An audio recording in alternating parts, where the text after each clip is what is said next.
আলাইকুম, তোমাদের সকলকে আমার আরও একটা নিউ মিনি ব্লগে ওয়েলকাম। তো আমি যেমন আগের ভিডিওতে বলেছিলাম যে পার্ট 2 ভিডিও আসবে, আর ভিডিওটা আসতে একটু লেট হলো কারণ এডিট করার ব্যাপার থাকে না, তো তার জন্য। তো এখানে আমরা এইচএফসিতে এসে গিয়েছিলাম, তো এখান থেকে আমরা ওপরে উঠে পড়েছিলাম। তো আমরা যখন এসেছিলাম কেউ ছিল না, পুরো ফাঁকা ছিল, জাস্ট একটা বাচ্চা ছিল আর তার বাবা ছিল।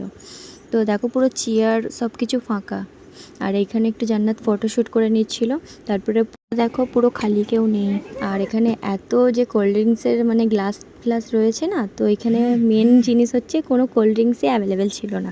তার জন্য আমরা বাইরে থেকে এখানে কোল্ড ড্রিঙ্কস অর্ডার করে নিয়েছিলাম। আর যেহেতু আমরা সব থেকে ফার্স্ট এসেছিলাম, তো ফার্স্টেই অর্ডার দিয়েছিলাম। আর আমরা এখানে বলেছিল যে 15 মিনিট ওয়েট করতে হবে, তার জায়গায় 1-1.5 ঘন্টা ওয়েট করার পর তারপরে আমাদের অর্ডারটা আসে। কারণ আমরা যে অর্ডার দিয়েছিলাম ওটা ওনারা ভুলেই গিয়েছিল যে আমরা অর্ডার দিয়েছিলাম। তারপরে 1.5 ঘন্টা ওয়েট করার পর তারপরে আমাদের এখানে অর্ডারটা দিয়ে যায়। আর যারা লাস্টে অর্ডার দিয়েছিল তাদের অর্ডার আগে দিয়েছিল, তারপরে আমাদের অর্ডারটা দিয়েছিল আমি যে বলার পর তারপরে। তো এখানে আমরা খেয়ে দিয়ে বাড়ি চলে যাচ্ছিলাম অটো করে। আর দেখো রাত্রের ভিউটা কীরকম ভগবতীপুর বাজারের। আর এখানে আমরা একটা দোকানে দাঁড়িয়েছিলাম, দাঁড়িয়ে একটা আইসক্রিম কিনে নিয়েছিলাম দুজনে দুটো। তো খেতে খেতে বাড়ি চলে এসেছিলাম।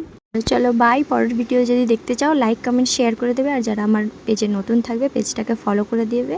আল্লাহ হাফিজ।